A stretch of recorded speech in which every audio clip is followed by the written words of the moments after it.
First, though, my next guest has starred in Spooks. He played Don French's husband in The Vicar of Dibley. I love that.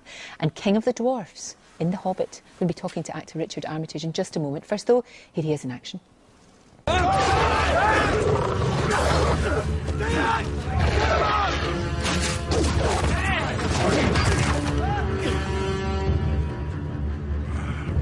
Work, Scout! Which means an orc pack is not far behind. Orc pack? Who did you tell about your quest beyond your kin? No one. Who did you tell? No one, I swear. What in dirty's name is going on? You are being hunted. Richard Armitidge is here now. I loved The Hobbit.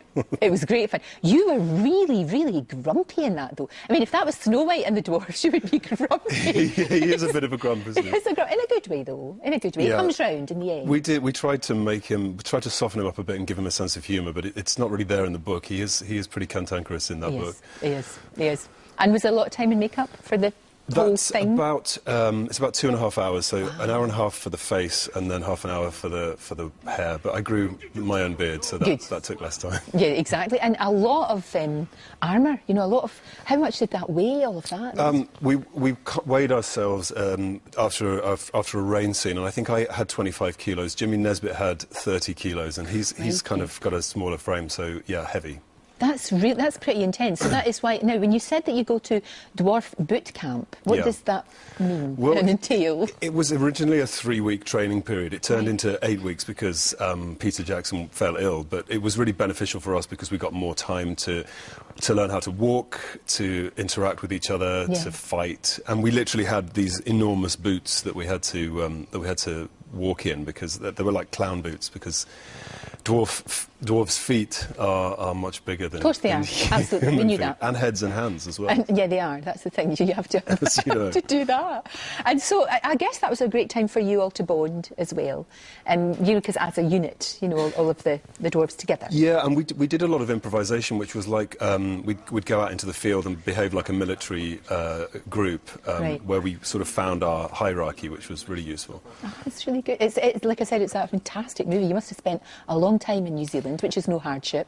Yeah, we were there for 18 months in total, and we go back this year for another 10 weeks of shooting, which I'm really looking forward to. Oh, that would be brilliant, because of course it was supposed to be 2 movies, wasn't it? Yes. But you had so much material. Yeah. That it's going to be 3. Yes, it is, and I think it's because, you know, because of the format that he's shooting it in, the high frame rate and the 3D, he didn't want to put it onto an extended DVD, so he wanted everyone to go see it in the cinema, which is great. And all of the characters that come into the second film, like Beorn and the Elf King, it's so exciting. Oh, it's brilliant. It really is. And New Zealand, I'll tell you what, that movie, the whole, you know, The Hobbit and, of course, Lord of the Rings beforehand, you just want to go to New Zealand. I'm desperate to go to New Zealand. I've never been, and it looks so beautiful. Yeah, it was interesting seeing the film as well, because trying to work out what was real and what was computer generated. In that clip that you showed, we did shoot that on location, but we did a pickup in the studio against the green screen, and you can't tell which is which, I think, in that. It's really clever. It must be odd, though, when you're kind of acting and there's all these animals and beasties and things going on, and they're not really there in real true life, and they'll be added at afterwards. Yeah, that wolf was sort of a big stuffed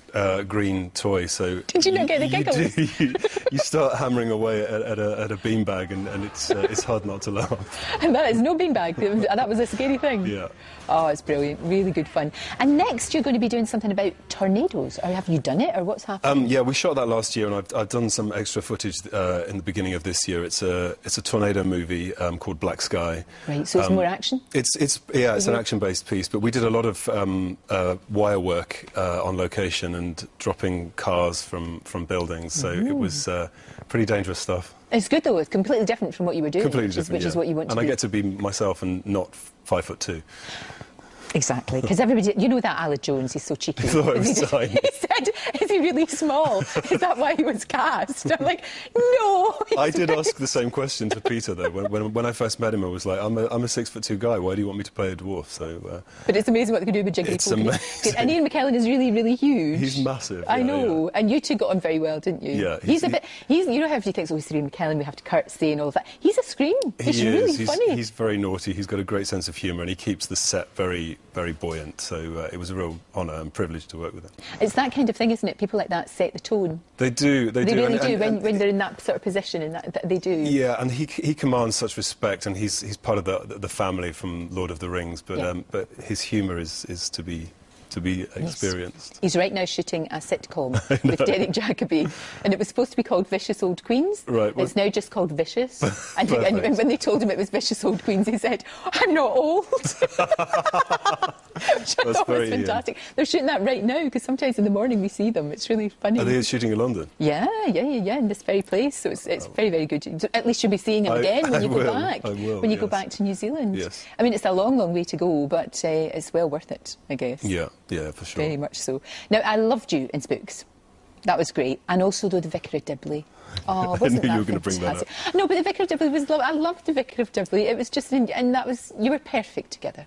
Oh. It just worked. Yeah, they never burnt the set. I think they always lived in hope of wheeling out that relationship again, which yeah. Do you know what? That would be really good. Like, maybe sweet, for a sort of special, you know. I know Comic Relief's just coming up, but maybe the next Comic Relief or Christmas, you know, we could see what they're like. I always imagine, you know, Geraldine having loads of kids and it being sort of chaotic. Yeah, it would. And that would be really good, yes, wouldn't it? It would be very sweet. It'd be nice to see Dawn again as well. It would, because you two, obviously, again, you know, you got on incredibly well, which is really good.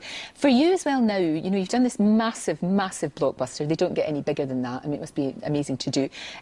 You've got the movie, is it Black Sky? Black Sky, which will be coming out. Any sort of hankering to do, maybe go back on stage or do something completely different? Yeah, I mean, it's I've spent a lot of time doing TV here, so the desire to get on stage is strong with me, and some classical theatre would be nice to go back to. So I don't know, maybe some Chekhov or something. Fingers crossed. I'll tell you what, when they knew you were coming in, Twitter went crazy. Oh, really? Absolutely crazy, and they really did. So you've obviously got a massive fan base out there, which is really good. And they all just wanted... There's people actually not going to their work this morning. Because they're twittering. Because you're on. Because you're on. It's so lovely to see you. Thank you. You too, thank you for having me. And come back and see us when Black Sky is out. I will. And enjoy New Zealand. My goodness me. Thank you very much, Richard.